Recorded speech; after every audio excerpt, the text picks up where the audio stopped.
Yes, I am sure we are streaming and streaming. And we're streaming, I believe. And so we're going to go to over here. Gotta go down here, go down here, gotta go down here, then we go here, and then we say, hey, we live on YouTube and Facebook. And then I share the stream, copy the link. For those of you watching, it makes a lot of sense to just kind of skip ahead a minute. Although today shouldn't be too bad because I have shows. I've talked to people. I might need to change things up a little bit. Let's see. We're going to refresh that page. That way I can see the chat on Facebook. There we are. I'm live on Facebook. And let's check this out real quickly. And it looks like I am live on YouTube. You can all like me on YouTube should you choose to follow me there. I think it's Jacob Robertson. I'll send you guys an invite. You have to forgive me. I'll probably go after my mouth. My lips are chapped.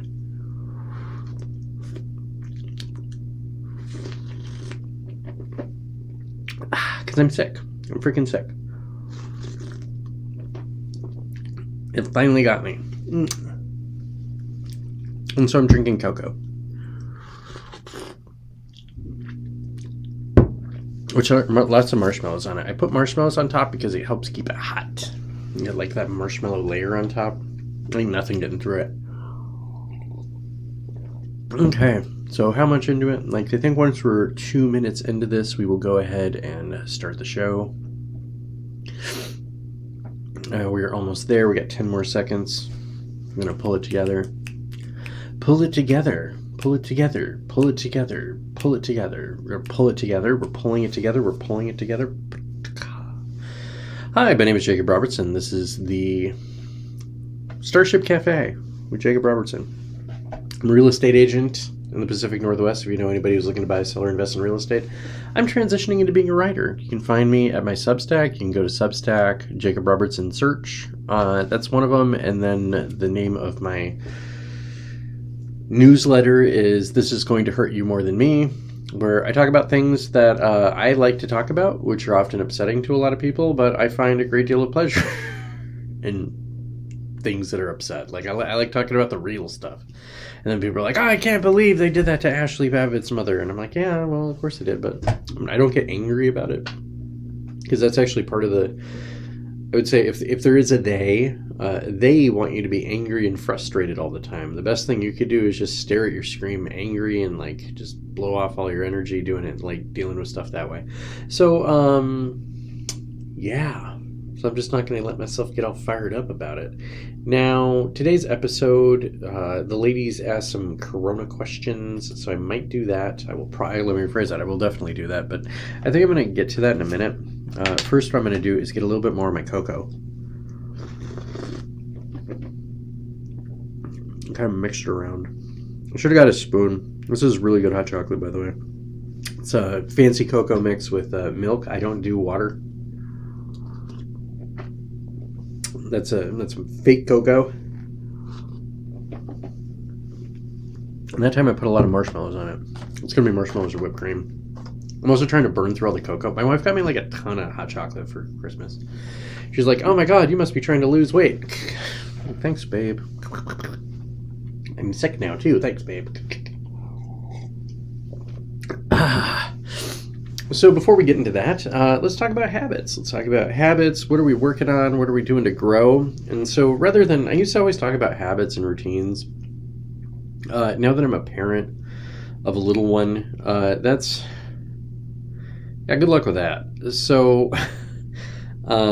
what I'm focusing on is more entrepreneurship and growth, but it's still, it's habitual in the sense that I'm still working on the same thing. So what kind of things are you guys working on? So I'm working on art. Maybe I could talk about that first. Let's talk art. Let's talk about AI art for a minute. I'm going to try, yeah, sure, you trust my computer. It's great. I love the computer. What do you want? Watch. So we're going to take a look at some art real quick. I'm going to go to display capture and we'll see how this works. Because if you don't remember, I've had problems with photos before. So then we go here. Is it spotlight item 0? No, it's not there. I'm not sure if you've noticed that the spotlight thing pops up all the time. Man's brand new Xcode display capture, blah blah blah blah. I don't know why it doesn't work. Literally, that makes no sense to me. It really doesn't. So instead, what we're gonna do is we're gonna show you the streaming software. No, we're not. We're gonna go back to my face. We're gonna go back to my face. We're gonna go back here real quick. Then we're gonna open another window. So we click that button and then we drag it over here. And then we're going to grab our photos, and actually we'll go ahead and do Twitter, because we actually are going to use Twitter quite a bit today. I'm verified but not verified. This is so funny. So funny I can't even explain it, but I'm not going to talk about racist memes on the internet. Not right now. Let me see. Then we go to picture in picture, and then we go to display capture, and then we cancel. Let's cancel. Right click. Wait, what? What? Why isn't this working now? So I'm in picture in picture, display capture, double click. Go ahead and discard that, I guess. It's never asked me that before. So then I go over here to Twitter. You should have said Safari Home Twitter. There we go, there, boom. And I have my artwork over it. So now I'm going to resize this window a little bit. And you can look at some of the stuff that I've been doing. So this is for an article that I'm working on right now. Don't worry about the Mario Jigglypuff stuff. I thought it was pretty funny. So I'm working on an article to see if the algorithm can help us do a better job of raising babies. So I've just been asking ChatGPT, I should say, baby rearing questions. Here, let me shrink this a little bit so it fits on the screen. There we go. I think it's about as good as we're gonna do, people. So please forgive me, but I'm a pleb. So I'm doing what I can. And some good hot chocolate. I don't think I needed it though, to be quite honest. It's too good to be live streaming and drink cocoa. I need coffee. But now we know. So anyways, what I did was I asked the algorithm to help me come up with images for child rearing. Don't mind, and yes, that's Mario. It's Mario taking Jigglypuff on a date. Look, he's in love. He's all in love with that Jigglypuff. Sexy, sexy Jigglypuff. Rare. Anyways, so I'm glad I made that joke. I hope Emily watches it. She's the only person who's gonna find it funny. So this was like a robot. Let me see if I can remember the prompt. It was like a robot rocking a baby. Now this is where you're gonna see that I need to get pretty good at After Effects. There's software that I can use, but basically blending that a little bit so it looks more real. Like I've seen people just come in and touch these up like really quickly, and it's awesome. That is this is another rendering I had done. So you can take this like one image and then have it do it over again, and then do it over again and do it over again. So that's pretty cool. There's an excited baby, like robot getting ready to change some diapers. Let me see if I escape from that. I think that's correct. And so some of these I also saved because I am going to feed it through. So this was using an app.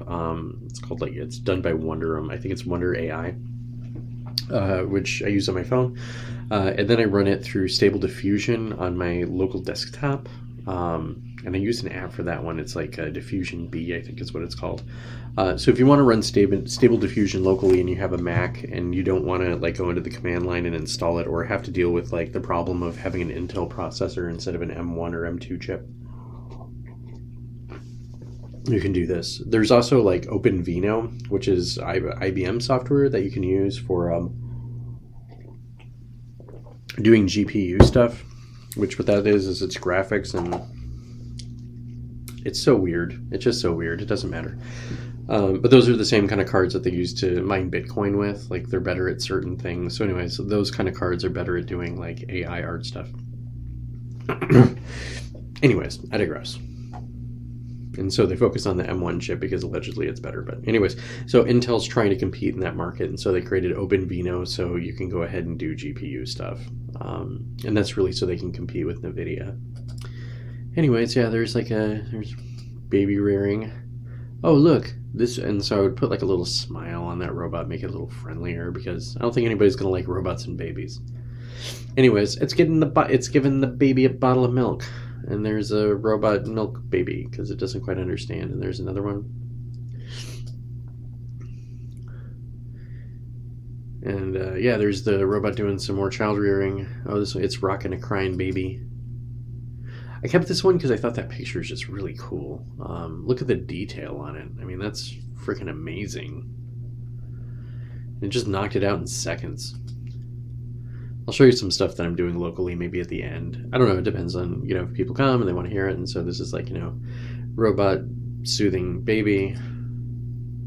Here's my little baby. She's sick. And then there was a sperm egg that suddenly randomly clicked across my screen, which I wish I could get that one back because I actually did a really funny, that picture I did, I took all the sperms and I clipped out Hotep. A couple of you guys will find this funny. I clipped out Hotep Jesus's face all smiling and with a bandana on, and then put like his face over all the sperms going towards the egg, and then I put that on his Twitter timeline, and he really liked it. It was funny. It was pretty funny. Anyways, so that's what we're going to talk about. So actually, I can go further. I'm going to get out of this real quickly so you don't see my kid, because I don't like putting her online. I just think that's inappropriate. So, what I've been doing is just kind of let's some other stuff.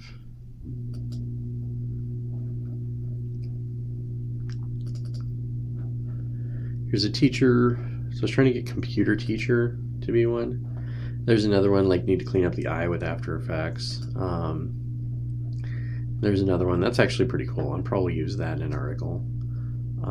Let me see here. Then here's one that I made locally. So what I did is I took, here, just a second. I'm going to go, I think, click. I'm going to go click. Is that my original drawing? Damn, look at that original drawing and how good that is. So anyways, what I did is I took this drawing and then I added to it and I turned it into this drawing. And then I used Stable Diffusion to here. I got to go over here, open up the app. Actually, I need to open up Finder. Oh, shit, which one do I use? Use Finder to go get... So we do downloads, I think is what it is.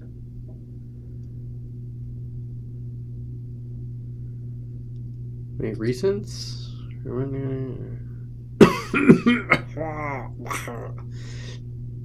Where are these getting saved? Help me out.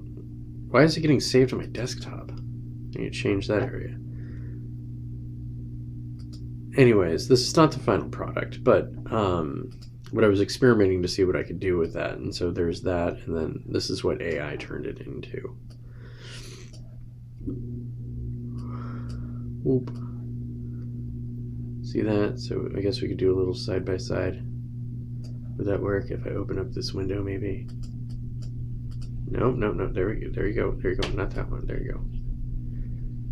Boom. No, that ain't how that's gonna happen. Nope. Cancel.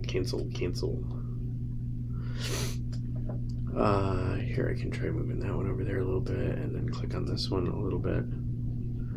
And then you can see how the AI made some additions to it. So if you take a look at the book, that book looks way more booky. And the arms look a little bit more there. So what I was trying to do is get it to turn, like, look at the apple. I mean, a little cartoon apple, and then that's what it turned it into. Chalkboard looks a little dreamy, but a lot of the edges around it, it makes it look more real-ish, like it could come to life. Doing a Pixar filter, not a Pixar filter, but basically having it to trying to turn this into a Pixar 3D. And then I did some other stuff with it that just came out weird. Anyways, but that's so there's that. I was gonna go over here and show you some other stuff. Yeah, there's other teachers, like, oh yeah, a little Halo teacher. So this was trying to get like a galaxy in a bottle. That one I kept because that's pretty cool looking. There's a cool galaxy bottle. And another cool galaxy bottle. I actually got a few of these.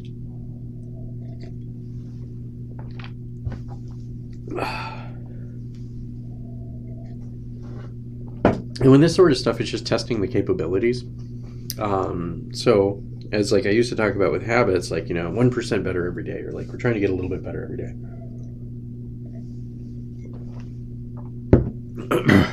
Which could fall under toxic productivity, but if I do use this every single day, I'm going to get better at it, and I already am. There's another one. I think there's one more, maybe two more. Oh yeah, there's these. These came out pretty cool. There's like a little moon in that bottle. And then there's one, and this is one that I had cleaned up, and I think that's the last one I got. So there's another galaxy in a bottle. Bottle of galaxies. Anyways, so what I've noticed as a result of doing this is when I watch YouTube videos with my kid, or movies with my kid, because my kid's been sick, and so we're watching like YouTube and freaking Moana, I can now notice stuff in animation that I never noticed before. So an example would be when I see the water in Moana, I'm like, man, this looks terrible. And like it's splashing up, like the water's actually splashing up, and I wasn't able to notice that detail before. Before I was just like, oh my god, it's so blue and amazing. This is the most beautiful thing I've ever seen. I was like, I can see that now. And also see how this stuff gets made. So if you work with these tools, you are going to get better with them. Like they're going to improve you. So you can use AI as a way of improving yourself. That's my little AI sales pitch. And I suppose we should talk a little bit more about AI. Or maybe I'll get on with the show. I'll talk a little bit more about AI. My plan is to... here, let's go to Jacob. Ugh. Blech. Blech. Oh, wait, that's the wrong Jacob. There we go. There's Jacob in space. We like that Jacob way better. So Jacob in space. What do we need to do, Jacob in space? We need to... Do you believe angels and demons? Yeah, pretty much. Yeah, absolutely. Do you believe in angels and demons was the question. And you can just put me in the yeah camp. Because I think there are evil monsters out there. Sometimes I've seen them. Talking to people who are on drugs and looking real crazy and weird, and there's something evil there that ain't them. Anyway, but I digress. We're not going to have a philosophical conversation about the nature of the universe, although I do think we are living through a deeply spiritual time. And the only way to play, to win, is to not play. Which is weird, but that's what it is. You got to save your mental energy. So... ChatGPT, we've talked about it before, you've seen it work before. I'm going to do a video on ChatGPT maybe at the end of this video. Depends on if I feel like crap or not, because I do feel like crap. I feel real crap. It finally got me. Like, my wife and kid have been sick for like 10 days, and then it finally just got me. And now it's like their super version of the virus. I don't know. What I've been told is that we'll all stop being sick in 5 years, and that's pretty cool. Like, I won't have to worry for being sick for 20 years. That'll be nice. Nice trained immune system. Where are we going, though? ChatGPT. So, ChatGPT has made a lot of news. Recently, they're like, oh, we have to ban this in colleges, and oh man, look at all this stuff people are doing, and oh, it's crazy, and should I do a ChatGPT course? To put things into perspective, ChatGPT got to 1 million users in 10 days, and I want to say, like, no software has ever gotten even that close. Like, Instagram, for example, it took 3 months to get to that. 1 million people.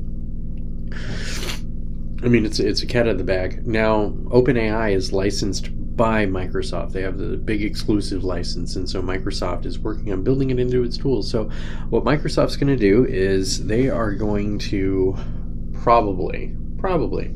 Put ChatGPT into Bing, and have Bing be your answer engine. And so as opposed to like Google search where you search and then you ask, like, then you have to click on a link. And so, search is how Google makes all of its money. So I'm not going to say like ChatGPT is the Google killer or it should be worth like, $20 billion. Like, I think the evaluation's crazy, or the valuation on it's crazy. And it's just like, I think it's probably a scam, to be honest. What they're doing is they're pumping up the stock and then they'll probably take it public or something like that. And then a whole bunch of like VC money will go into, building it, making it bigger, and like pension fund money. And then as soon as they get it on the market, they're just going to start like dumping tons of stock until it finally crashes. And then they made all this money off your pension dollars and whatever. Because that seems to be the scam. Like, it's such a scam. I had no idea what a giant scam Wall Street is until I started investing. And then I was like, oh, this is something rotten in the state of Denmark, I believe they say. So ChatGPT. So what does that mean? You'll be able to go to a search engine that's powered by Microsoft, and have it answer any question. What else does Microsoft do? Microsoft has Office. Okay, so Dad, you're probably watching this. You might not use Office a whole lot. Word is a big deal. Excel is a big deal. PowerPoint is a big deal. And to talk a little bit about Excel, because that's a really powerful one. It's a database. So basically, you're like, okay, I want to. Excuse me. I want to make a. Okay, Excel. I want you to make a database that is a profit and loss for a construction company. Can you move that field over 2 inches? Okay, great. Yeah, no, 2 cells. I'm sorry. All right, and then we need this book that you just created. We need it to work with accounts receivable. And actually, could you go ahead and create another book that's attached to this that's for credits and debits? Okay, now can you take the inventory? Like, just go ahead and take this PDF that I downloaded from my bank. And then put that into the profit and, or not the profit and loss, but the credits and debits, and then reconcile that book. Okay, great. Thanks for doing that. And then can you go ahead and do a profit and loss for the month? Okay, cool. Thanks. I appreciate that. Oh, I'm sorry. Also, here's my bank account so you can see all the checks that cleared. And also the checks that went out. And then, so Dad, if you don't understand what I just said, it's basically I created a set of books for a construction company with my words in the most powerful database software on the planet by talking. Like that, like that, like that. It's going to get so interesting. So Microsoft is going to explode. I mean, Microsoft's really in a great position right now, which is good. That'll go far towards Cordy's college. Her college fund, by the way, is mostly it's Costco stuff. It's Costco, Microsoft, and Boeing. I want to say that's what we have in there. Because we believe in the megacorps. We think the megacorps are going to win because they're going to win. So what's the point of this? It's that you should use these tools and get a little bit better with them every single day. Right? I mean, this is the new cryptocurrency. Like, this is going to be the next bubble, the next 10-year bubble. It's going to be these AI chatbots. Guaranteed. I've been playing with them quite a bit. Not as much as I would like because everybody's sick. But yeah, no, I'm going to really get I'll get quite good with them. Mostly ChatGPT and Stability AI. Stable Diffusion, I'm sorry, not Stability AI. And there's actually a reason. Let's talk about stability. Actually, let's talk a little bit about the AIs and then we'll move on. How's that sound? So with your graphics, I've done a number of things. Let me see. I've actually... I might only have them on my phone. Let me see if I can actually pull these up for you because I do have... so I haven't done anything with Midjourney. And the reason being is oh god, Midjourney, just the learning curve was too high. It would have required me to learn how to use Discord, which is a nightmare. Like, Discord makes no sense. Like, I don't understand Discord. Do we have...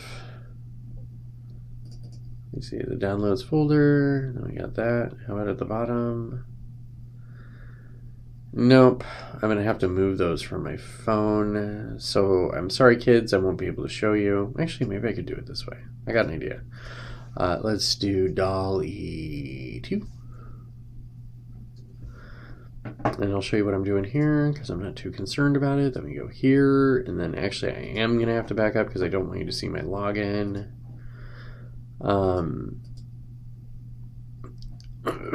Excuse me. I think that's the account I was using. I think this is it. I should probably have like 9 credits left, maybe 8 credits. Yeah, that's it. This is the one. So I'm going to go to history.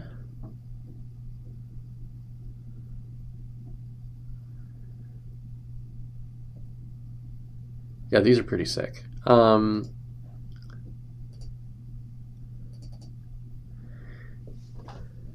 Take a look at that. That's a galaxy in a bottle. Oh, I guess I could swing over there and you just sort of look over my shoulder. So there's a galaxy in a bottle. Now this was done with DALL-E. What I showed you before was done with... it was basically stability. I think it was stability. Actually, I think it was... I don't know which... Actually, that's a good question. I don't know what Wonder uses. Anyways, here's more. So galaxy in a bottle, galaxy in a bottle, galaxy in a bottle. That one's pretty cool.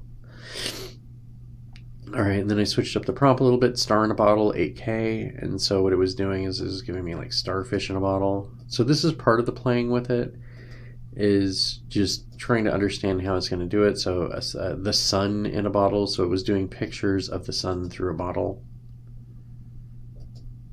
Which, hey, that's pretty good. Good for your creativity.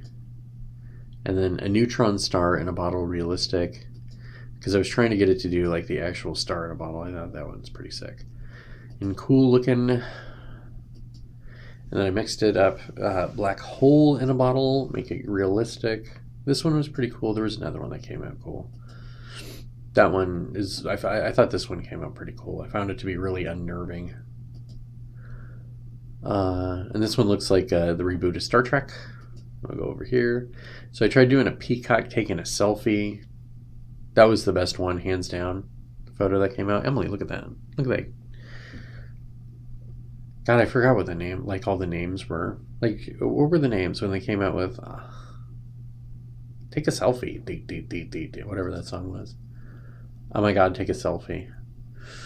There we go. Nope, nobody's watching my show on Facebook. Just thought I'd check. See if anybody's saying anything.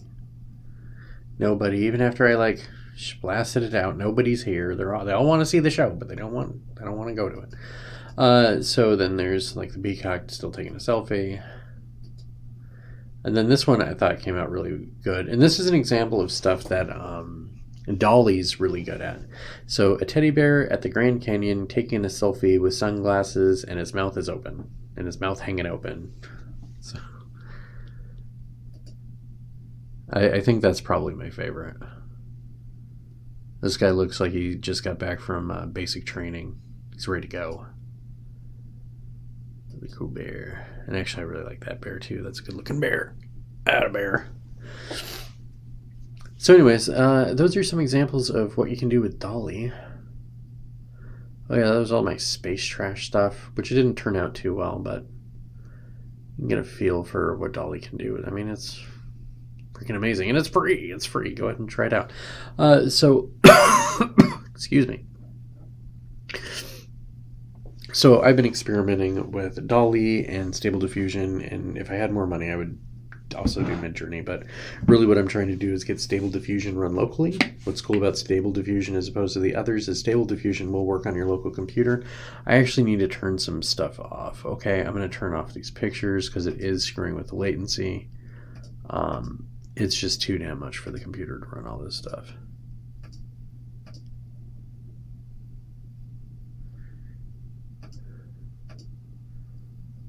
Let's quit that. Quit Xcode. The only reason Xcode's open is because I was checking something out. And this should actually improve the video. So my computer's badass. Thank you to all the Corona Kittens who donated for me to be able to get this machine of awesomeness. I've got a Pentium Intel i9, which is it's as fast of a processor as you can buy on the market with one motherboard. It's fast. It's really fast. And then it also has the nice RAM. What I'll eventually do is get an external GPU graphics processing unit. They're like, Apple creates them for $700. And what it'll do is it'll just allow me to just crank these pictures out. I mean, like, shockingly fast. Faster than what I would be able to get through Dolly or Midjourney. And Midjourney is a combination of Facebook and Google working together involved in this. So there's 3 people in the game. I guess that's what I was talking about. So in the graphic arts game, there's three dogs. There's Midjourney, which is a Google-Facebook collaboration. Pretty cool. Then there is OpenAI, which that's Dolly, which we've seen, and it's also ChatGPT. And has been licensed by Microsoft. And then there is Stability. Actually, it is Stability.ai, I think is what it is, the company name. And then so that's Stable Diffusion, which is open source. And what does that mean? That means that we can download the code to run Stable Diffusion and have licenses for it. Like, we can go ahead and just use the product and make money off the product and go ahead and add to the product and build products out of the product. We can do all kinds of cool stuff with it. You can't do that with the others. And so as a result of it, Stability is growing really fast. And there's Stable Diffusion is growing really fast. And there's ethical problems with it. There's people who have big problems with Stability AI, and I get it, but for Stable Diffusion, which, what are you going to do? I mean, there's nothing you can do. There's nothing you can do to stop this stuff. And I'll tell you what the ethical problems are. The ethical problems are that, all of these artists, all these people, like, they're, all this artwork and pictures and images and all this stuff from, like, all this content that human beings have created have been stuffed into this machine, and now this machine can do the creative stuff that humans can do.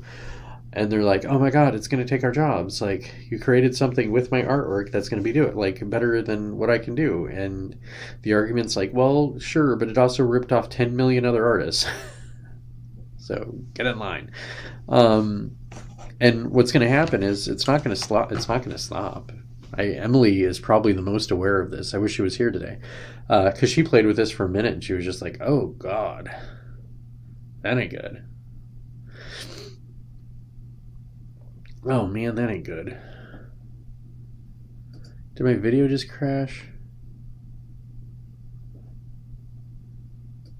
So it said my video crashed, but I know it didn't. Sorry, I'm dealing with Facebook issues.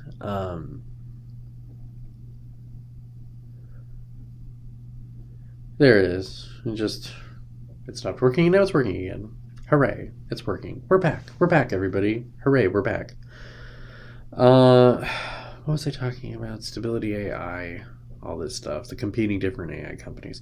So I'm going to learn Stable Diffusion, and the reason that I'm going to learn Stable Diffusion is because it's the one that has the most growth opportunity. And also it's the stuff where I can do it locally. An example would be, I don't want to do anything that gets me in trouble or say anything that is so...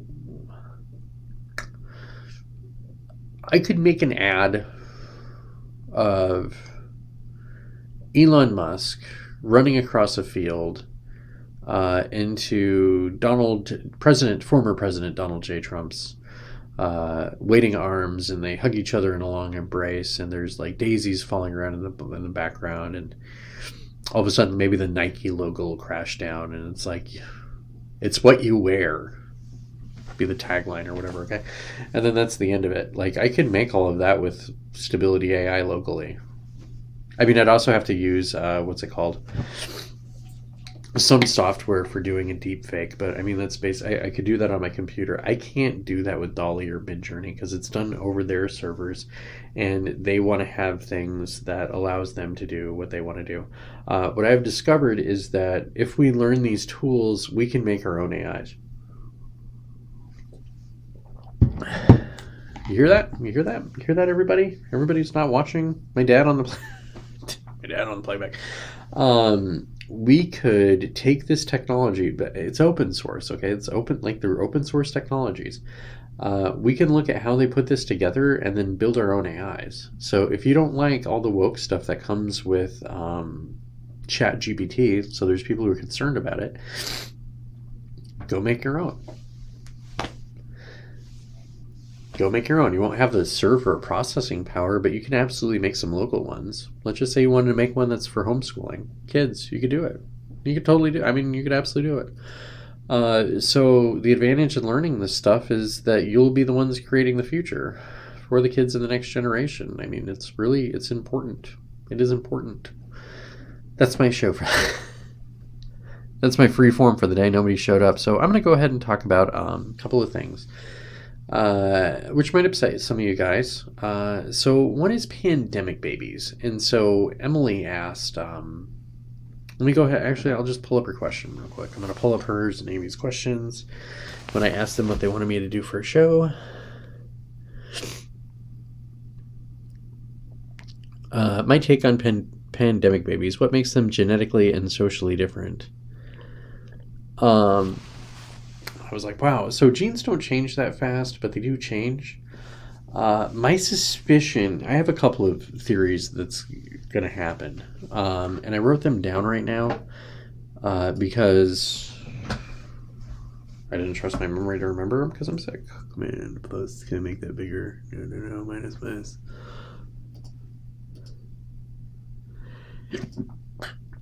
No, I can't. I'm just going to have to wear my glasses. So please forgive me. As I get my glasses on, I pull this stuff up, and I go basically off of Schultz and my cap. Pandemic babies. Thoughts are, I don't know yet. So I don't know what's going to happen with these kids. I really don't. Nobody does. I have some guesses, and so there'll be Jacob's educated guesses based off of my gut feeling after reading that question, Emily. So I think they're going to be stunted developmentally, such as they're going to be slower to develop language and other skills like that, like various communication, social skills. So your emotional, social goals that they talk about so much, like that woke concept got destroyed by the pandemic because these babies didn't get that exposure early on. And it's questionable on how much they'll develop it. And I'm talking about being like really social. Because there are other things that'll just go straight into it. I expect them to have better attachments to their families because they weren't stuck in daycare immediately. And so what does that mean? It's that they're not going to be hoe bags and womanizers, Emily. They're not going to, like, the young women aren't going to need to sleep with a bunch of men to validate themselves because they'll have the attachment to their parents because they spent their childhood with them. And the men won't have to validate their experience by, like, sleeping with as many women as they can to prove that they're good, like, whatevers, because they'll have the attachment with their families. They're going to have some problems with society that's pushing against it, but I expect what the Zennials to do is to make our society a bit more conservative. I mean, they're not doing drugs and having sex. They're not. Like, those rates have just plummeted. Like, people are like, oh my god, the kids stopped having sex. Like, even the conservatives are like, they're not dating and having sex, what's wrong? It's like, this is what you guys complain about all the time. Come on, like, this is a good thing. And it's they hang out with their friends, but they're not gross. Which is awesome. Because it's partially they have healthy attachments with their families. It matters. It really, really matters. You can take a look at people who don't have good attachment and people with great attachment. It's miles apart. You want to live in the suburbs or inner city Chicago? So that's one.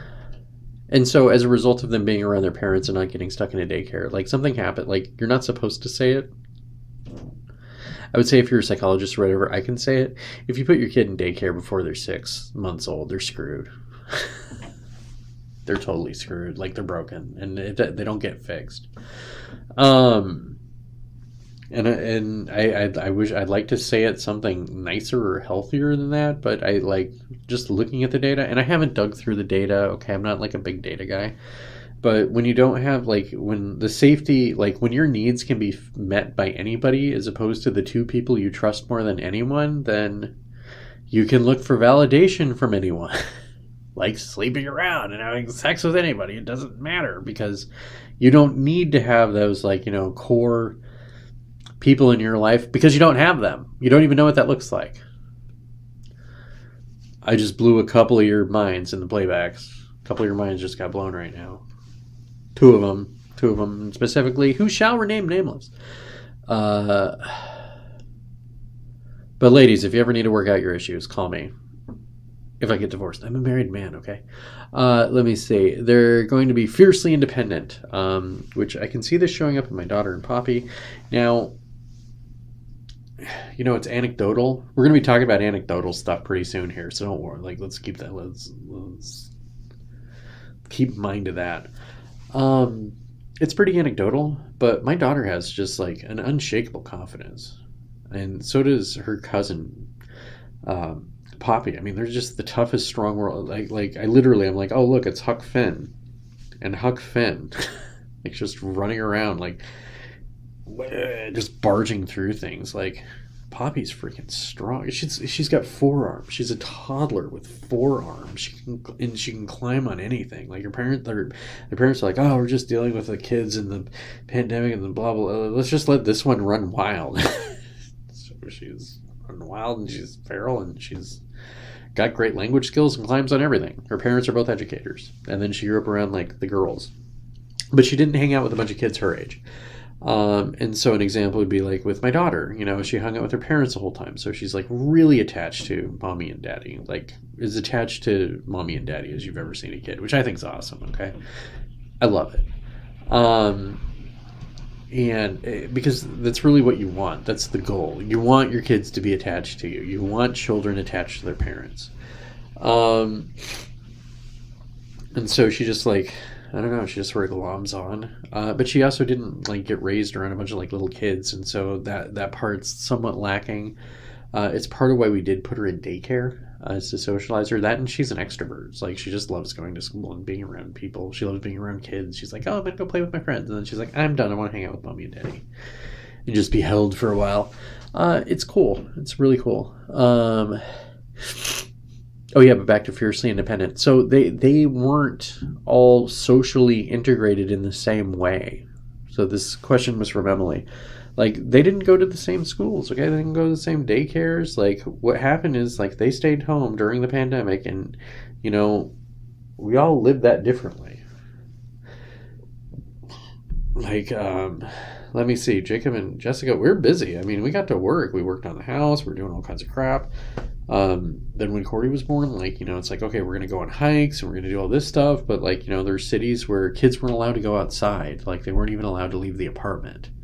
And so I can imagine that they're going to have a different type of stunted development. So it's just totally it's so far spread that it's going to be hard to say pandemic babies, even though people are going to be like, oh, there's a pandemic baby, she's shy or whatever it is.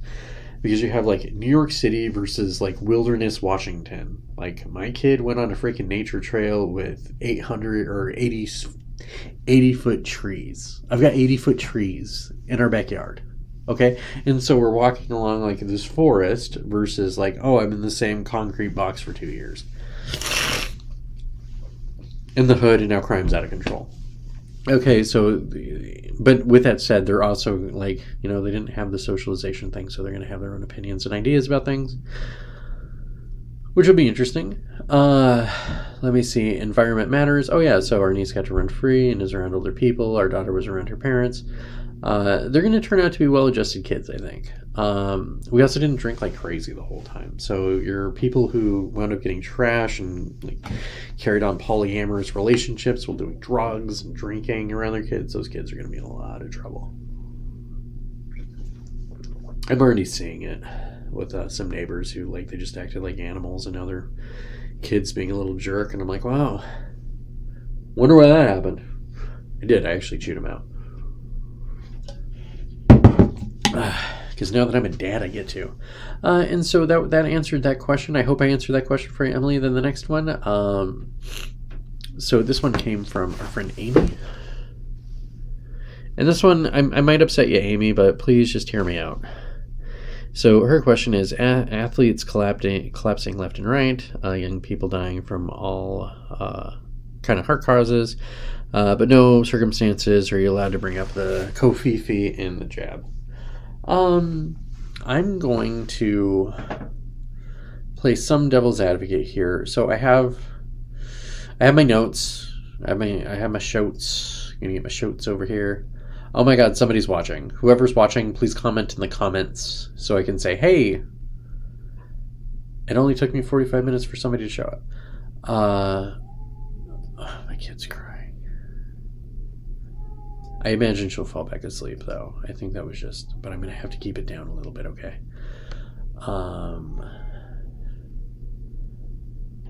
And if she does, like, go off, I'm going to have to go get her. But so for now, we're going to be quiet, okay? But you can see she just coughed and then woke up. But I'm going to have to whisper for a little bit, okay? Because we don't want to wake up the baby. Oh my god, it's Amy! Amy, feet, gate, it's you. And it's also your question. But if you can hear Cordelia, she's kind of crying and she's sick, so I'm gonna whisper and be quiet. So I'm sorry if that's not as engaging. Now, Amy had a question, which we'll go ahead and go back to her question real quickly. Athletes collapsing left and right, young people dying from all from heart causes, but under no circumstances are you allowed to bring up the Kofifi and the syringe picture. So to play, let me go back to my notes real quickly here. I haven't looked into this that much, and here's a couple things to do, which would be to look if people have been dropping before, and they have. And I'm going to bring up some Cernovich articles on this one, and then isolate for acute myocarditis, and so and I'm going to go through and answer these questions with you. And so it's like, does COVID cause myocarditis? Which I think it does. I don't know if it causes acute myocarditis, but it does cause problems. Now, I personally think that the jab is causing myocarditis, especially in young males, and that's where you're going to get the acute myocarditis and where you're going to have heart damage. So, myocarditis is heart damage. So these kids, their hearts are going to be permanently affected. So people saying, oh, they survived. Oh, it's not a big deal. Yeah, but you just took 10 or 20 years off their life. It's a big effing deal. And then we also have a Tedros video. He's the head of the World Health Organization, who, by the way, if we could just stop real quickly here, we could still go after the World Health Organization in China over how COVID happened. I know we're screaming about Russia, and we're screaming about Ukraine, and we're screaming about the Speaker of the House, and we're going to be screaming about whatever we are. They broke the rules, guys. They totally broke the rules, and we could go after them and sue them for trillions of dollars. But we're not doing that because the clown show is going on. Everybody's busy trying to chase their dopamines and stupid hits and get a bunch of clicks on their videos instead of really putting the boots to China. Make of that what you will. Which I'll just say that they're all bribed with Chinese money. But I digress. And so then we also have isolate for other issues. As an example, kids have and this is a big one. This is actually a really big one, Amy. I don't suppose, I imagine you don't have problems, but hear this out. This is crazy. Kids have tons of sports-related injuries, way more than they used to. And it's because of our diets. And so one of the things is kids aren't eating enough broccoli and meat on the bone. And so they have weak cartilage. They don't eat the foods that cause their bodies to develop a really strong cartilage, which is why you're having all these freaking, teenagers getting surgeries on their knees and elbows and tendons, which they shouldn't have any problems with whatsoever. That kind of stuff never happened before this. And so my question would be, how much is this diet related? Does diet have something to do with this? And so what we're going to do is I'm going to go over here and then switch to this, and then I will just go down the list little by little. And how are you doing, by the way, Amy? They say the sports how competitive sports have become, but when somebody dug through that data, that didn't match up. It looks like the problem is diet. They're just not getting the nutrition that they need in order to be doing the physical, rigorous activities that they're doing. So we're going to go back here to Twitter. So I'm going to let me fix this real quickly, because I don't want you to see what I'm about to do here.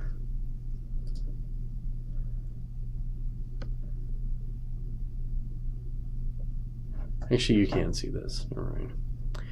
So what we do is we type in at Cernovich, and if you're not following Cernovich on Twitter, you should. The guy's an awesome follow. Athlete.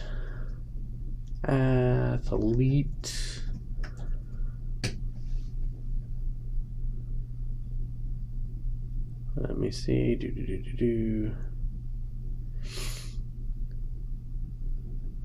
They spell athlete right.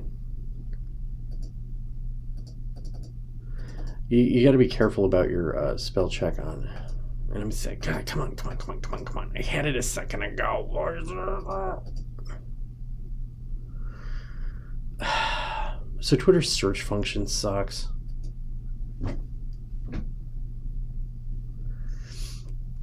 Now let me see here. Expose this one. And let me see if I can find it here. And then I promise I will get to what you're talking about. Oh, not.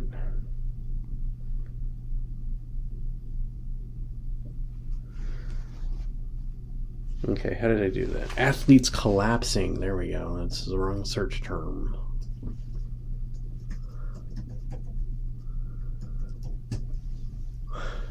Okay, there we go.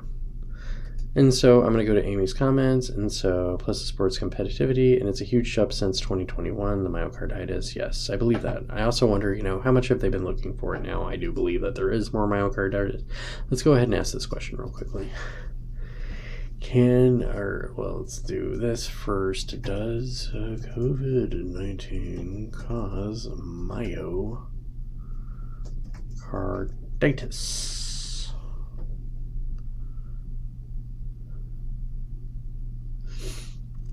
Beaumont.org, PubMed, Institute, and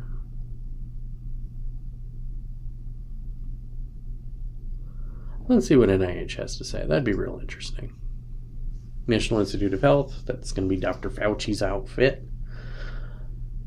So how you doing? What you been up to? How's life? Happy anniversary. Happy 10 years. Can you believe it's been 10 years? Can you? My God. I can't believe the hell of, what the hell has happened in this 10 years? Okay, well, we're waiting for that to load. There's that one.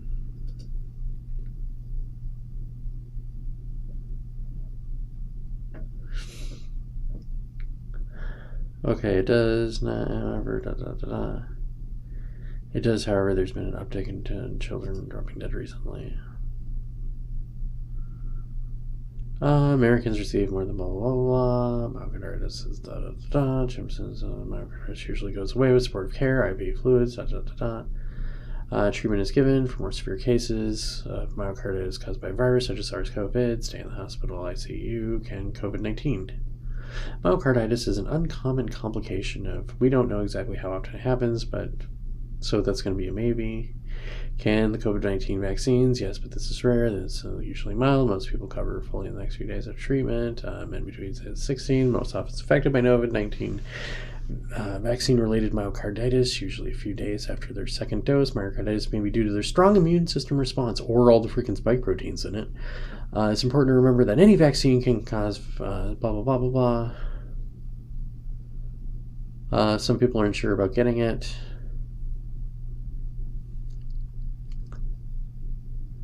I'm going to go ahead and read some of this real quickly, jump on something, and then we'll do that real quick. Can COVID-19 vaccines cause myocarditis? Yes, but this is rare, and the symptoms are usually mild. Most people recover fully with rest and a few days of supportive treatment while being monitored in a hospital. Men and boys between the ages of 16 and 29 have been most often affected by COVID-19 vaccine-related myocarditis, usually a few days after their second dose. Myocarditis may be due to their strong immune system response. to the vaccine. I'm going to add and subtract words, by the way. I'm sick, Amy. Please forgive me. It's important to remember that any vaccine can cause side effects. There are normal signs that your body is making protective antibodies. Side effects of COVID-19 vaccination are generally mild: discomfort at the injection site, fatigue, muscle aches. I got pretty sick. And go away in a few days. Many people have no side effects at all. Serious side effects are very uncommon. Myocarditis has been linked with other vaccines, such as those that prevent influenza, flu, smallpox, and shingles. Oh, that's good. That's good. They've been giving our kids myocarditis for a while. Some people are unsure about getting the COVID-19 vaccine because of the risk of side effects, including myocarditis. Can you put these risks into perspective? FLEG, the bottom line is the benefits of getting vaccinated markedly outweigh a very small risk of vaccine-related myocarditis. Vaccination prevents most hospitalizations and deaths due to COVID-19. It's clear that vaccination can protect you from myocarditis by protecting you from COVID-19 infection. Myocarditis is a rare complication of the COVID-19 vaccination. It affects fewer than 20 people per 1 million. I don't believe that. Only the mRNA vaccines, Pfizer, BioNTech, and Moderna, have been linked with myocarditis. Myocarditis related to COVID-19 vaccine seems to cause the body's immune response to vaccination. Most people, 95% who develop myocarditis after receiving a COVID-19 mRNA vaccine, have only mild symptoms that go away after a few days. Vaccine-linked myocarditis is less likely to cause lingering heart problems than myocarditis due to the COVID-19 illness. Maybe. Only 1 out of 100 cases of heart inflammation linked with COVID-19 is life-threatening. An analysis of 627 cases of vaccine-linked myocarditis worldwide showed that 626 fully recovered and 1 fatality. And again, what's fully recovered? The risk of myocarditis linked with COVID-19 illness is 7 times greater than the risk from vaccination and is often more serious. This is because the SARS-CoV-2 virus invades cells of the heart, plus the body generates an overactive immune response to the infection. Severe myocarditis can cause long-lasting heart damage and even death. An analysis of almost 400 patients with myocarditis linked with COVID-19 illness found that 50% died within 6 months. That's scary. Myocarditis linked with COVID-19 illness may also be more severe because these patients are usually older and have other health conditions that increase the risk of complications. It's also possible that myocarditis linked with vaccination is less serious because of the younger average age and healthier status of people getting vaccinated. So here's what we're going to do, Amy. We're going to go here to Twitter, and then I'll do my thing to search, and then we'll do Chadros. I'll look into that in a second.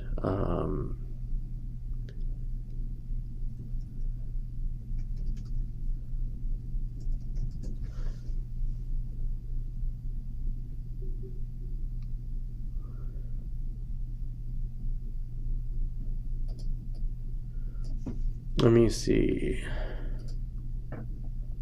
if I can find that video.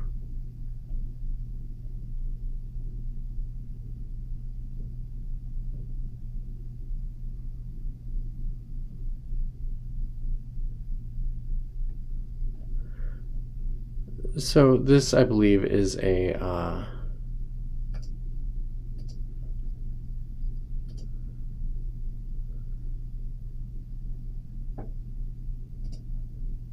Amy sent me a link of athletes suddenly dying.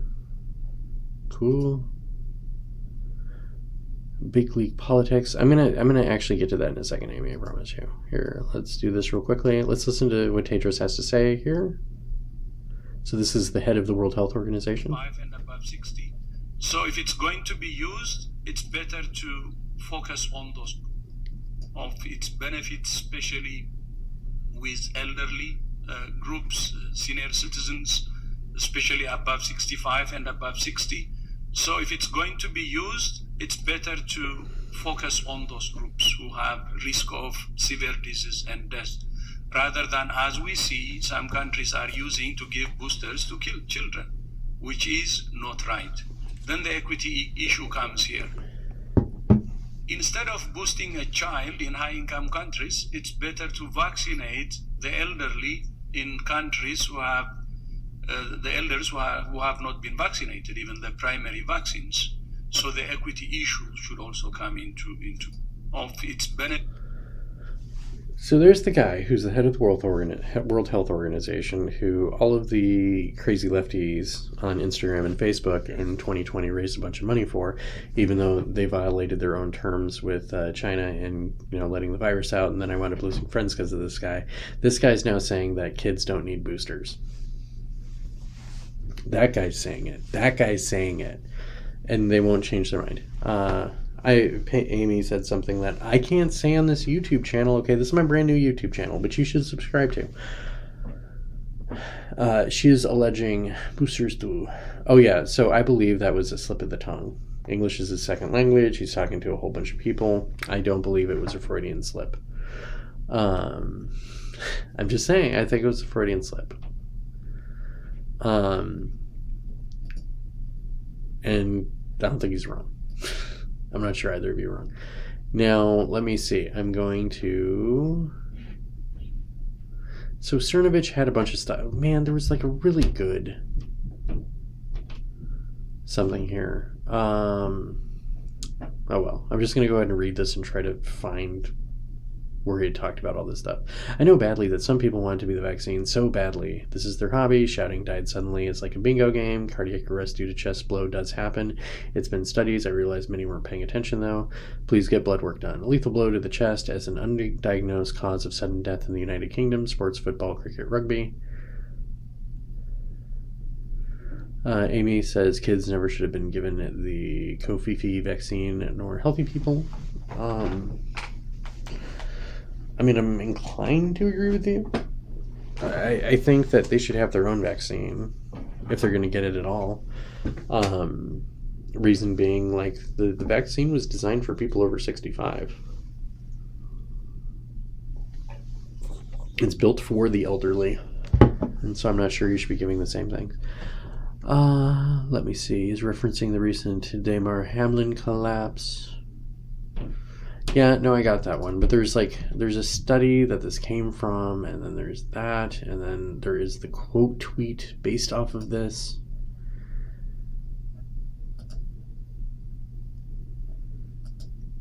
Okay, here it is. McCullough. So a lot of this stuff that I think you're getting, Amy, and I'm not, here's the thing. Actually, I'm going to go back to Jacob's face real quickly. I am not looking at this issue.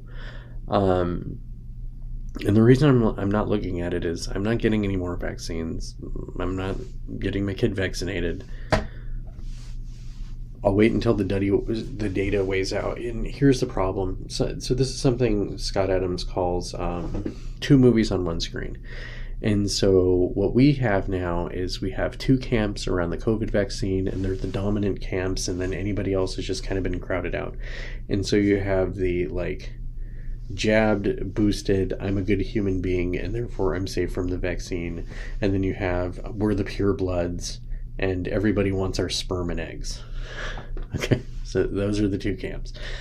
Okay, and there's no room for nuance. So any sort of information that winds up getting like taken into videos and suddenly, so Amy, if the video stopped for you, it should be right back. You can blame Facebook. There it is. Oh yeah, there you are. Okay, sorry, it ended for me suddenly. So yeah, you got your the spunk juice people and then whatever, and you'll start selling your eggs. You better hurry, Amy. You better hurry. Okay, like once those things hit you're already 40. Man, Amy, you got to sell your eggs last year.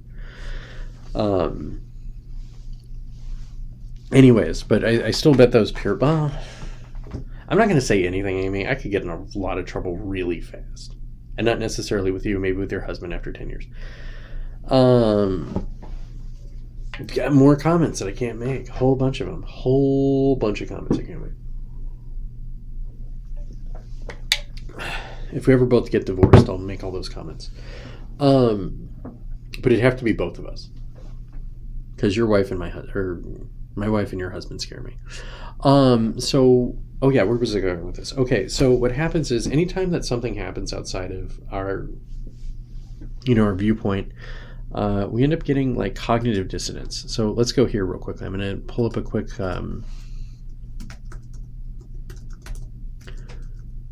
dissonance.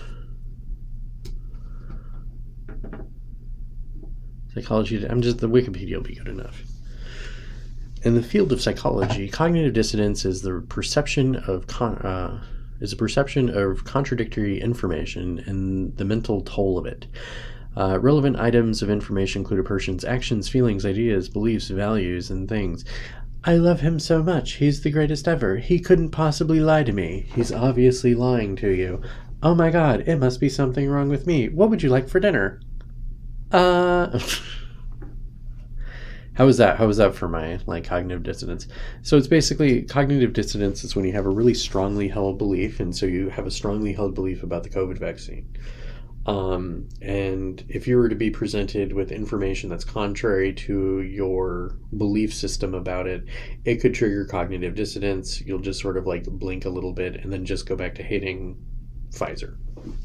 That's kind of how it works. And I'm not saying that you do have it, and I'm not saying that you don't have it. I'm saying that it's the thing to watch for if you passionately care about this stuff, which is why I was listening to Tucker Carlson. I should send it to you. Tucker Carlson did an interview with some guy, and it was awesome. It was just awesome. And so the guy's like, what do you think of the news? He's like, I don't watch the news. He's like, do you read any papers? No, I don't read any of that crap. None of it's good for you. None of it's good for you. So the biggest guy at Fox News does not pay attention to the news media.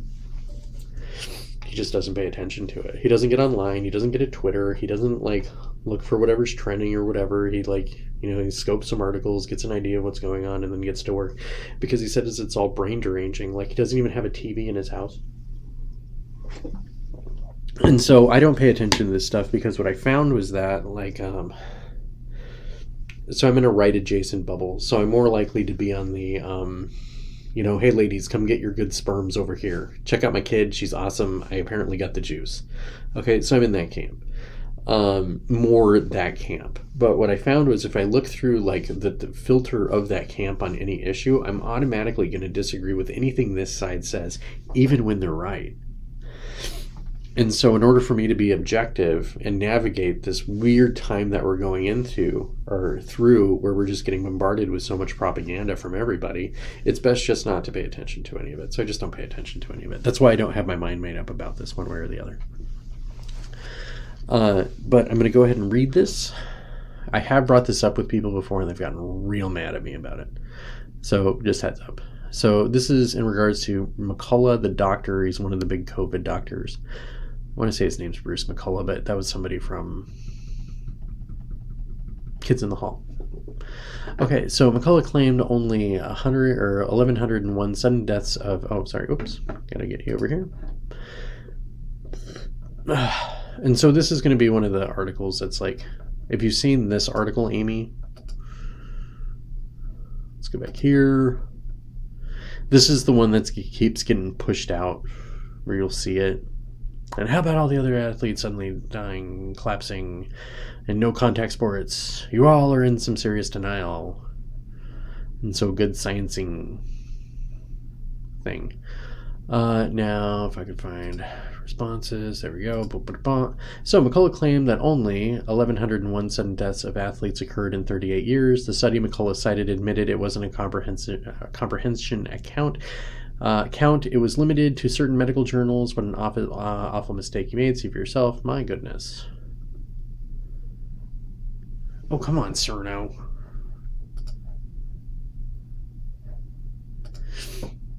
Let me.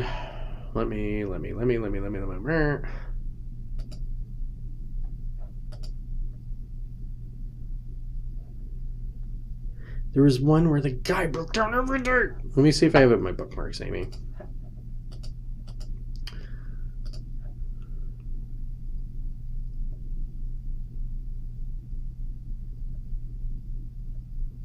Man, I like some trashy stuff. I can't find it. Let me see. So, Cernovich, athletes collapsing, or the picture, and I'm going to see if I can find it. And this is what sucks about this. A lot of people have complained about this one, which is trying to find. Let me see. Maybe I could try McCullough debunk.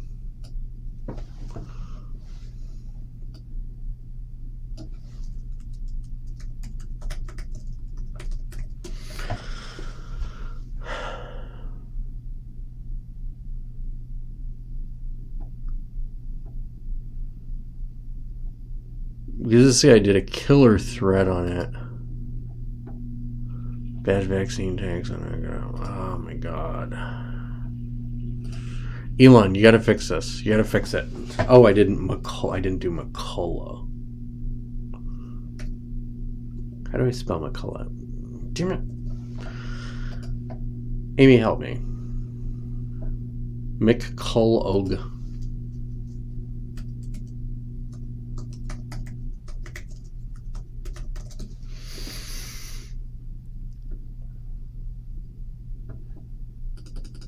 All right, we'll try. I got it this way. So we're going to do Cernovich.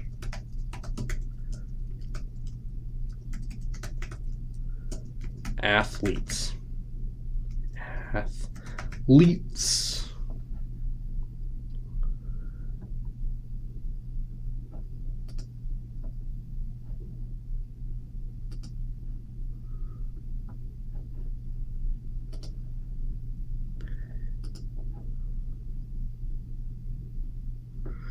I'll never find it.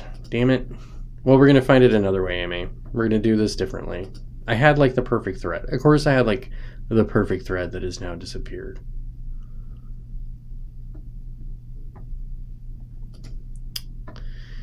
My goodness. Here we go. This is it. I finally freaking found it. Oh my god. Amy, I hope you're still here. McCullough, I haven't. Oops. The X-ray, you loops. Yep. Okay, there we are. We're back, Amy. We're back. And so this is from Eric Burnett, board certified IM dog academic hospitalist, assistant professor of medicine, husband, dog dad, educator, he, him, gay pride, views are my own. So this is part of where we need to be careful about like our cognitive biases thing. Like I had a great talk with my wife about, the they, them people. And, we don't have a problem with anybody who puts it in like their bio. Like we're never going to, like we don't have a problem with they, thems or whatever, but we're not going to put a gay pride flag in our bio to be an ally or whatever. And if you're going to try to bully us into doing something, then we're going to tell you to get screwed and we're going to do the opposite of help you. So leave us alone. And so my cognitive bias is to look at people like that and just be like, whatever. But I digress. So Eric Burnett, MD. I've been seeing a lot of people quoting stats that show more athletes died this last year than died in the last 38 years. Is this true? No, let's chat about it. So 1 in 5,000 young men have heart issues from COVID vax. And this is the Google, YouTube. I'm reading somebody's tweet. This is from Liz Wheeler. She's a hottie on the right.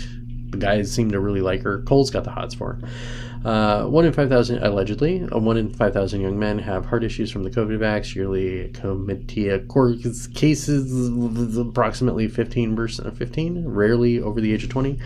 1,600 athlete cardiac arrests since January 2021, 69% fatal. Average athlete cardiac vax before year 29. Science ignores this. This is why people ask questions. And so citations for those asking. And so this is Eric Burnett, MDs. I've been seeing a lot of people quoting stats that show more athletes died last year than have died in the last 38 years. Is this true? No, let's chat about it. So whenever you see an incredible statistic like this, you should ask yourself, where did it come from? In this case, it came from a letter to the editor in the Scandinavian Journal of Immunology, co-authored by Peter McCullough, MD. Now, I have a number of problems with Peter McCullough, MD. Number one, I watched the Joe Rogan that he had, like when he was on Joe Rogan about all this stuff, and some of that crap he said just wasn't true. And that was personally from experience. Like, I caught COVID, and then I caught COVID again, and like I did everything this guy said, and it didn't make a damn bit of difference. Okay, so now I think we can all agree that if you're going to make apples-to-apples comparison between the sudden cardiac deaths, SCD, in athletes from two time periods, the population should be similar. So how did McCullough make this comparison? Let's go to read this. The authors estimate that at least 18.5 serious adverse events could occur for every COVID-19 hospitalization prevented. From January 2021 to the time of the writing, we'll just round up 1,600 athletes suffered cardiac arrest, 1,100 of which had a deadly outcome. Notably, in a 38 years time span, 1966 to 2004, 1,100 athletes under the age of 35 died. or 29 years, I don't know what that is, due to various heart-related conditions, 15% of whom had congenital anatomical heart disease and cardiomyopathies, and 10% had atherosclerotic heart disease from early onset, according to the study done on 301 teenagers between the ages of 13 and 18 who had received 2 doses of Pfizer-BioNTech vaccine. 30% of participants experienced cardiovascular complications such as tachycardia, palpitations, and 2.33% suffered myopericarditis. It is noteworthy that no statistically significant increase in the incidence of myocarditis or pericarditis was observed in unvaccinated subjects after SARS-CoV-2 infection in a large population study since the end of 2021. Throughout 2022, young age excess mortality has substantially increased in many European countries in concert with the vaccine programs. I do have theories about all those dead kids, but we'll get to that in a minute. Well, he calculated the base rate of the SCD. Let's go back to what that is. Sudden cardiac deaths.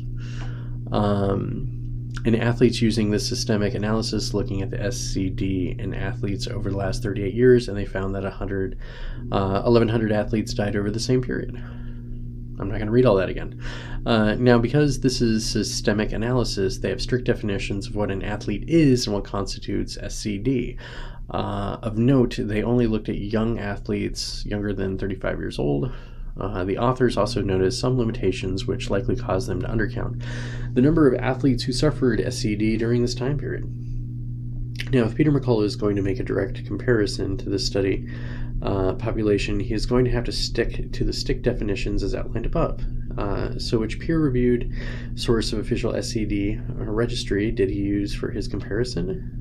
That's right, he used an anti-vax blog with no inclusion-exclusion criteria, structure, or systemic approach. But why did he apply his own criteria to filter out the noise from the list? And so this is the one that's been going viral. If you look at this list, many people are older than 35, many aren't athletes, and some didn't even die, and not all that died had died from SCD. Here are some examples. 27-year-old sprinter who died from suicide. 24-year-old cyclist who died from suicide. 49-year-old former shot put champion who died in a car accident. I'm actually going to cover a couple of these real quickly. So what I noticed in digging through this stuff, Amy, is that the same kind of stuff that was used to pad the COVID death count is now using to pad, like, when they're like, died with COVID and all that stuff that's happening. Now the other side's doing it with died with the vaccine.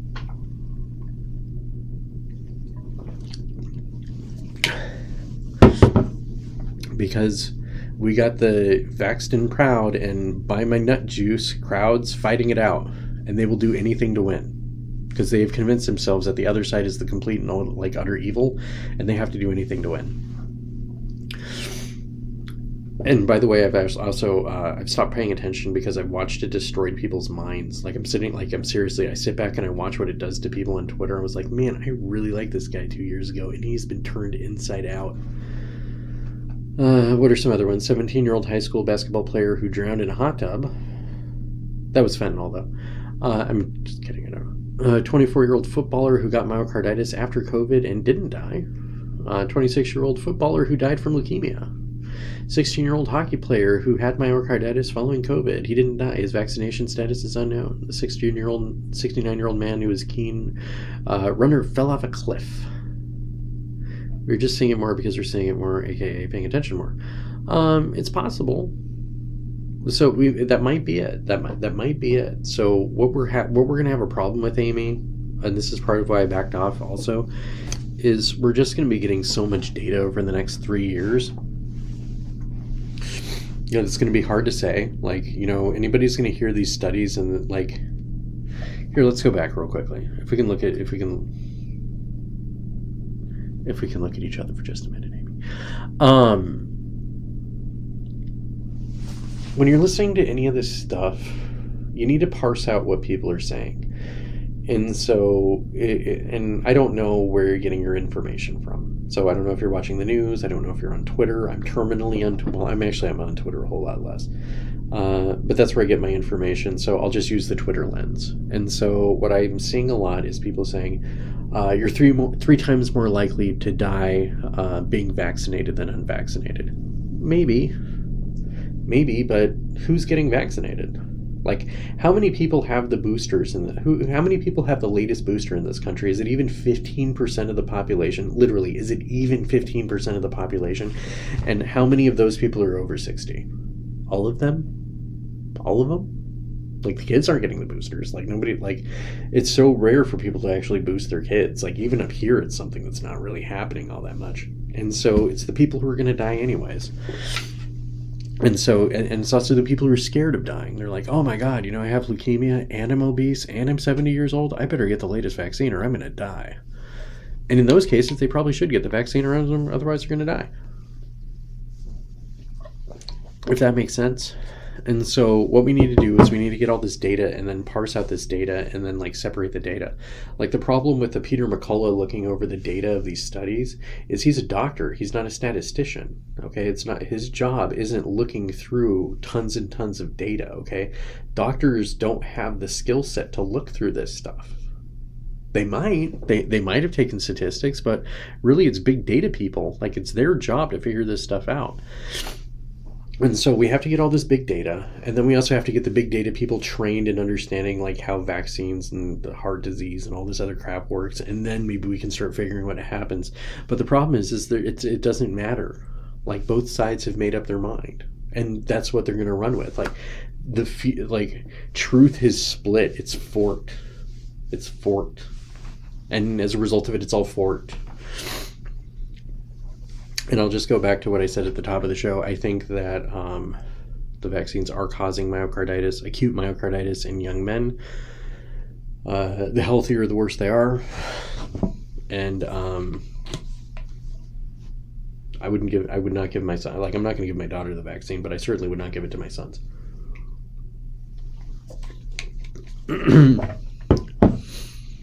Because there's also no point in it. I mean, kids don't get sick from COVID. I was reading an interesting article. It was about long COVID. It came from my mom. I could dig it up if you'd like. But there's a belief that why people are getting so sick right now, like we've got like our 5th iteration of the crud. And the belief is that there's something about the COVID vaccines that's activating diseases already inside people's DNA. It's waking up old illnesses that people have already gotten past, and they have to like deal with them all over again. And they're just getting like whammed with all of this stuff. And that's why we're getting so freaking sick. Which, if that's true, then, there isn't that much long COVID, and there's no reason to vaccinate your kids. Again, kids don't get that sick from this. And can you get blood clots from the vaccine? Sure. You can also get it from COVID.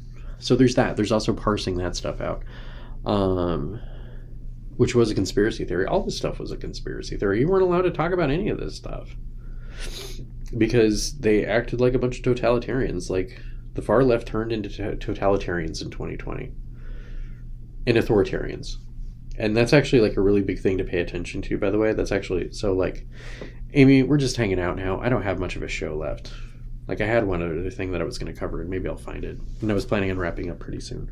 But we can talk more if you'd like.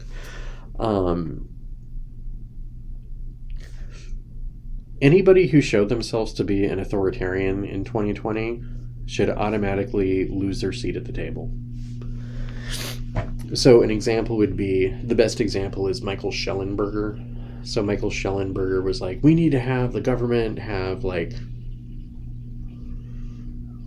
this is a context, but we need to have I always remember what I was going to talk about. Shit, that's a good one. That's a good one. Don't listen to me. I'm not swearing.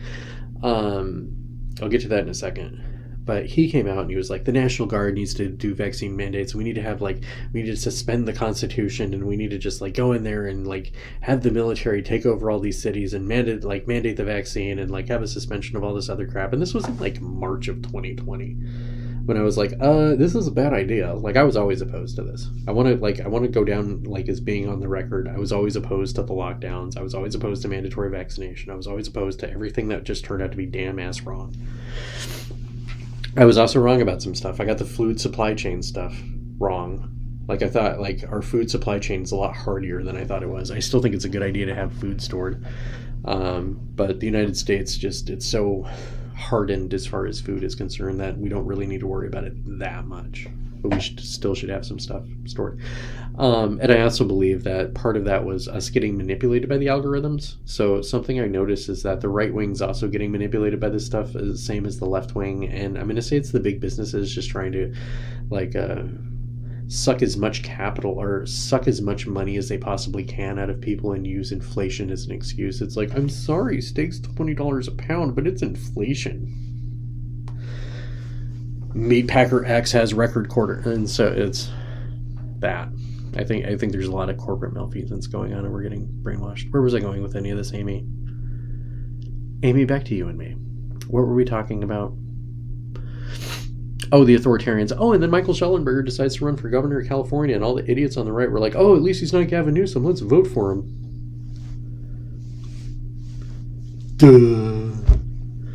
Duh. Which is why I think conservatives are stupid. Which you could argue that I'm a conservative, but I'm not like... I'm too pro-choice to be modern conservative. Which, the Republicans really need to figure that one out. They really need to figure that one out. That should not be the big dividing issue. Everyone is stupid. Thank you, Amy.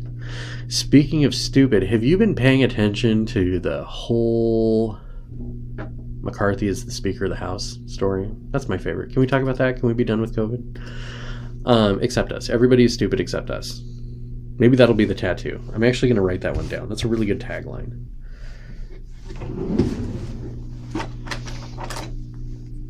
Amy, I need to get rich already. How do I get rich? Tell me what to do, and don't tell me real estate.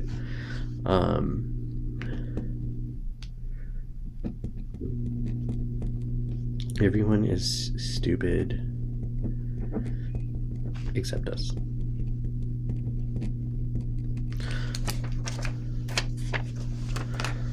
Okay, well, so I didn't pay that much attention to it. It was pretty great.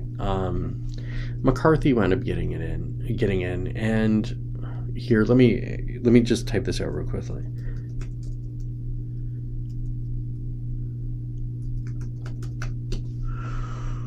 I'll get that going here.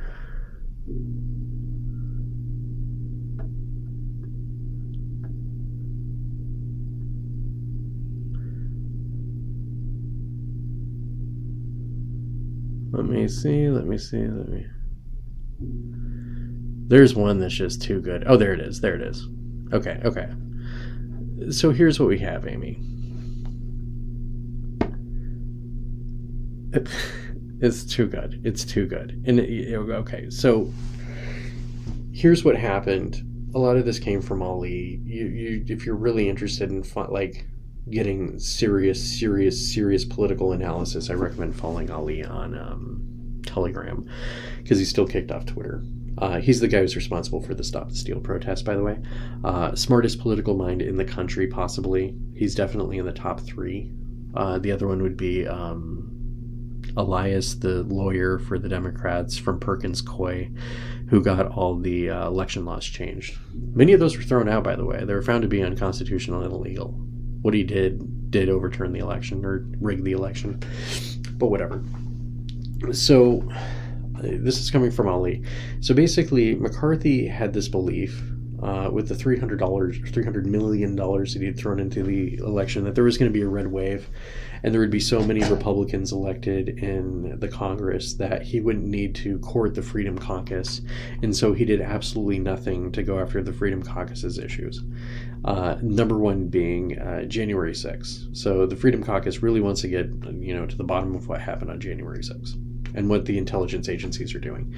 And he wasn't going to do that because McCarthy's possibly the most corrupt member of Congress. I mean, McCarthy's right up there with Pelosi, Dan Crenshaw. And if you like Dan Crenshaw does more insider trading than Nancy Pelosi. Nobody does more insider trading than Dan Crenshaw. Literally, you can find graphs on it. Because they're huge. Okay, so Republicans are just as bad too, and McCarthy does a lot of insider trading. So he's a swamp creature. He's a big giant swamp creature, and he was expected to win no matter what. And you could just waltz in. Well, the red wave didn't happen or didn't materialize the way that it thought it should have, because there was a bunch of shenanigans in this election too. I'll just say it, like, I don't trust what happened. Anyways, and so McCarthy does not get his giant majority, and so he has to appeal to the Freedom Caucus, and so I think it was Boebert, Gates, and another one went in there and were like, hey, could you give us all this stuff? And he was like, yeah, sure, I'll give you that stuff. And then he, like, knifed him in the back. He went out there. He's like, these people are a bunch of idiots. And so they're like, fine, screw you. I'm just going to vote for whoever I want to. And so it was like Boebert and Gates were trolling. They were basically just trolling. And then everybody on the right just came after him, like Sean Hannity, any of your big dogs on Fox News. Like, if you watch Fox News in the past week, they were like apoplectic. I don't know what word I'm looking for, but they were through them, like they were over the moon. They were just crazy. They're like, oh my god, this is I can't believe that they're doing this to our system. This is disgusting. They just care about themselves. They just want blah blah blah blah blah, by using the process. So they're using the process of the House of Representatives to pressure the Speaker of the House in order to get rules changed. So all of this was really about getting rules changed more than it was about getting McCarthy taken out as Speaker. And the rule changes are basically like, and Nancy Pelosi got rid of some of these rules, and so it's reinstating them. A big one is that anybody can call for a I can't think of the exact term. It's like a crisis of character in the speaker. So basically, if the speaker does something that they think doesn't represent the body or represent the party or whatever, they can call for their removal or something like that. And so Nancy Pelosi had it changed to, like, there has to be 12 members of Congress or something like that to do it. And then there was also specific stuff about having investigations into the January 6th committee, and then having a special, essentially what it is it's a new church commission. The church commission was done, I think, in 1975, where they investigated the CIA and the FBI and what they were up to. And they found that they were up to a bunch of shenanigans. This is going to allow for another investigation into the lettered agencies, and it's going to be headed by Thomas Massie, who is the smartest member of Congress. Like, I don't care, like, if you love him or hate him. I don't care if you're a Republican or a Democrat. Like, it's just like, you know, water's wet, the sun shines, and Thomas Massie is the smartest guy in the Congress. And he's ultra right wing. I mean, he's far right guy. And I would love to have a far right guy doing this investigation. If they're like, I want the most critical, pissed off, aggressive person investigating Congress, regardless of who's in charge. I want, like, the person who cares the most doing the investigations. Okay. And so MTG is a Freedom Caucus person. I mean, she was definitely part of the MAGA crowd. Like, she said stuff in defense of QAnon. I'll defend QAnon. At least they care about the pedos. They actually care more about pedos than anything else, which, hey, good for them. Like, at least somebody does. I don't care if it's a bunch of cute people with beards and stupid hats and they're all old. Good for them. Anyways, so people are like, why is MTG supporting McCarthy? This is what I was getting at, Amy. It's because they're doing it. Look at this. Tell me he ain't cheating on his wife with her. Just try to tell me that. Just try to tell me that. Oh, there's Bannon on whatever. I'm not gonna get into Bannon right now. Wait, there's more.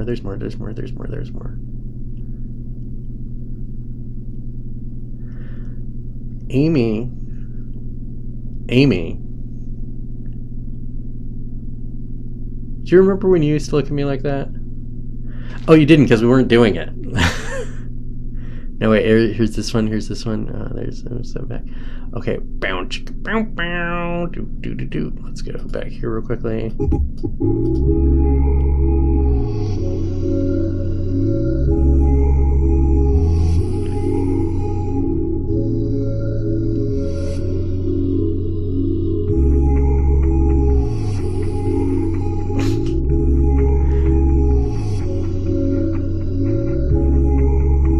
Oh, the internet remains undefeated.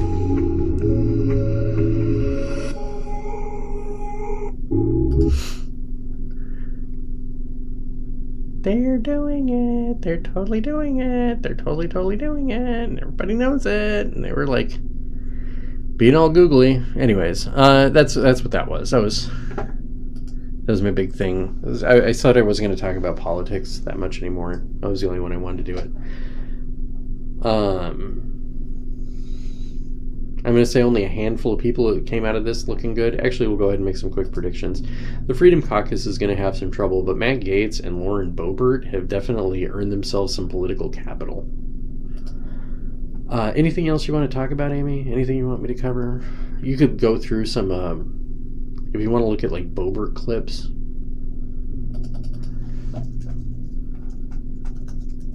Oh, and actually this is also going to boost Donald Trump. So I don't know if you remember this. Donald Trump was fighting for McCarthy harder than damn near anybody. And so McCarthy's going to owe him. And I think you're going to wind up seeing this play out really well for Donald Trump in the general election. That's another little view of this stuff. And we'll actually see how it all goes. Okay? So I don't know how it's going to go. We're going to find out. I'm not going to make any big political predictions beyond... Actually, we'll make one. I will make a political prediction. All this, like, everybody going crazy thing, Amy, it's not going to stop for another few years. Like, I don't think the earliest it'll stop is 2025, maybe 2026. And the reason is, well, it'll fall down to an extent. It's that our leadership is just so pathetic and they suck so bad that the people are going to realize, even though, like, the most dim-witted, slowly, like, impossible to get a spoon in their mouth, like, I don't know what you want to call these people, but the dumbest nitwits in the world are going to be like, hey, you know what? I think they're up to something. I just think so. And then those people are going to wake up and then it's going to just be over. Again, you can listen to that. I might share that Tucker Carlson interview in here so y'all can listen to it. It was good. It's worth it. Like, I listened to it at 1.5. But it's good. It will all fall down. Liberals, JK. Yeah, there's a lot of dumbass liberals and there's a lot of dumbass conservatives, Amy. You know, it's not like... I wish I could say that there's, like, this magic about red states. And, you know, there's that, like, I just want to beat up on blue states, but I live in a very blue state and it's nice. Okay. Like, there's some really nice things. I don't know how we're going to wind up... Oh, yes, but everybody's stupid except us. Everyone is stupid except us. Some of those nice things, like... Child health care is awesome up here. Like, there's literally no place that's better in the United States to have a baby than Washington State. Specifically in between Seattle and Vancouver. Because they have the best baby centers in the world. Like, I was looking at some stuff, and basically Western Washington is 20 years ahead of the South in babies. And get birth giving and that kind of stuff. Like, it's so upside down. The healthcare in the South is upside down. And we actually have pretty good healthcare here. There's a lot of social resources. So my mother-in-law moved down to Arkansas, and she was just shocked that there was no food kitchens. Like, there's no soup kitchens, whatever you want to call it, like the food distribution places where they give poor people food. They just don't have any in their area. Whereas out here, like, there were so many that she had her pick of the litter. She helped run one of them, and she used it to feed all of her livestock. Like, she got so much food. And so there's that. There's other, like, you know, you're never going to have a feedlot. You're never going to have a feedlot where it's a felony defilement in a blue state. That'll only happen in red states. Only red states are going to ban you from seeing where your food comes from. So something that I've had to keep in mind recently is not, like, just because I hate the Democrats so much and I won't vote for them, is to not think that the Republicans are the good guys. Because the big difference between Republicans and Democrats is Republicans are willing to be bad guys, whereas Democrats have to believe that they're good guys. It's just that they're bad guys and good guys about different things.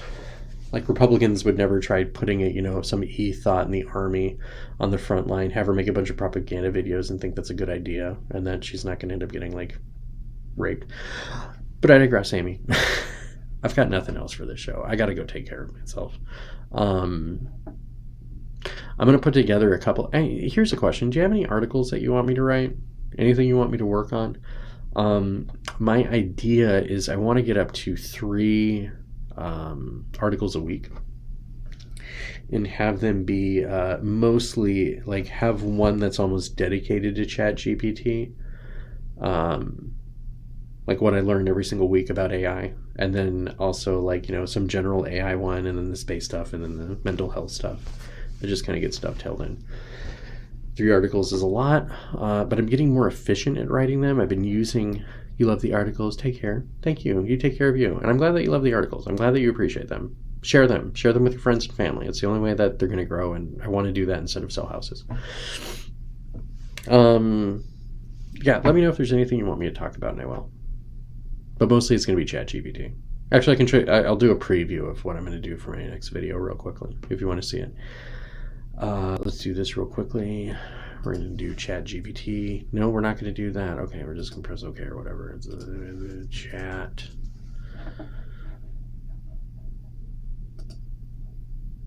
We're going to do this real quick.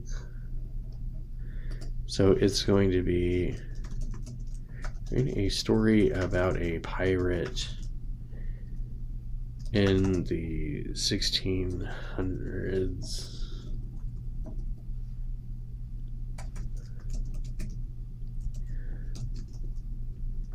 Captain Amy, and she was pretty.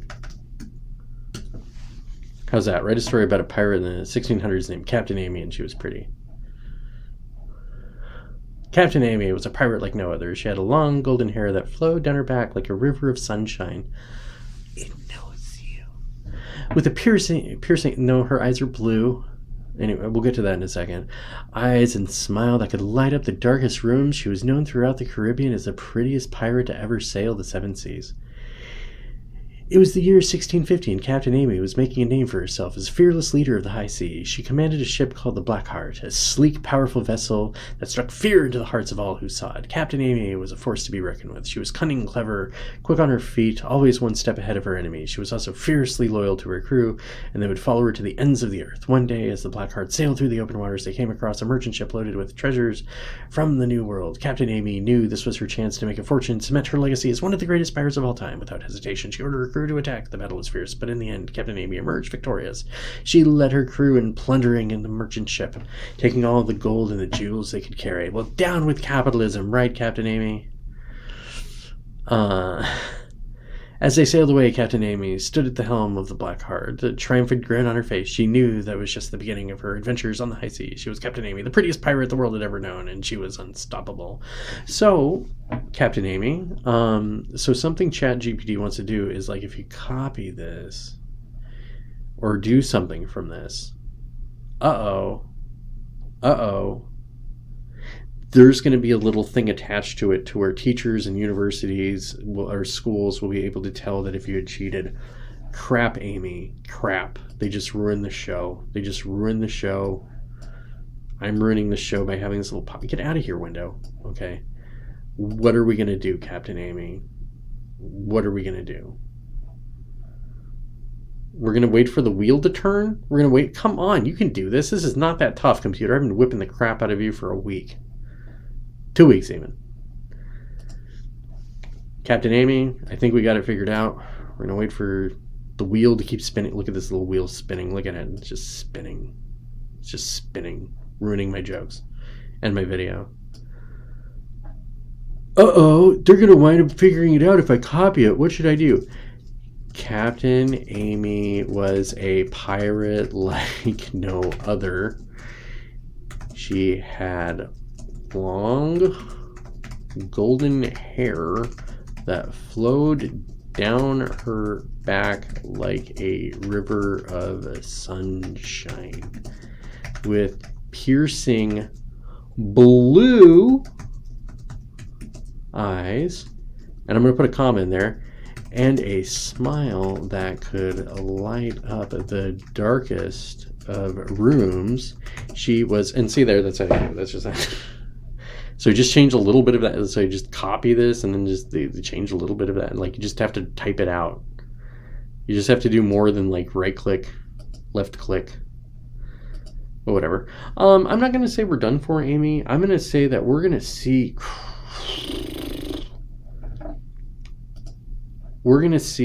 an explosion of content, and we're going to see an explosion of good content. Like, I think something that's happened is we just have so many grifters out there. So I look at news and information that I'm trying to get right now, and like I'll lump Bruce McCullough in it, everybody has like their position that they staked out with the COVID vaccine and the COVID stuff or whatever.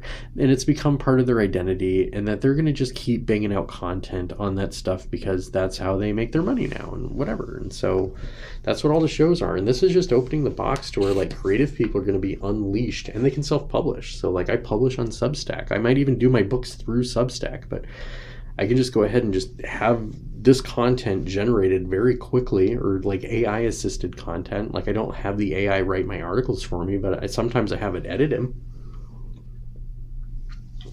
Let me rephrase that. I 100% use AI to edit every single article I do.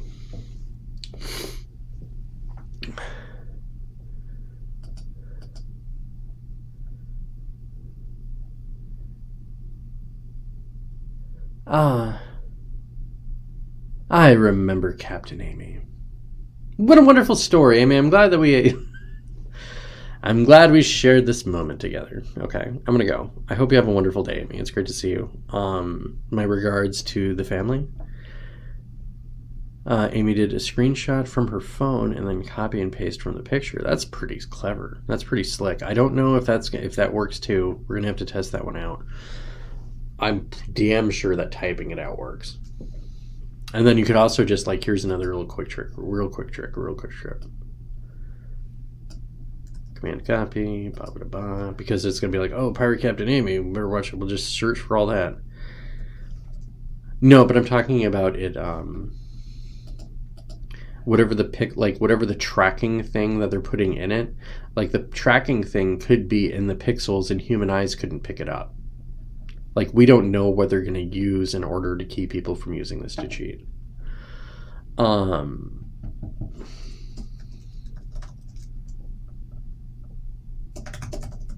Rewrite the following. Boom.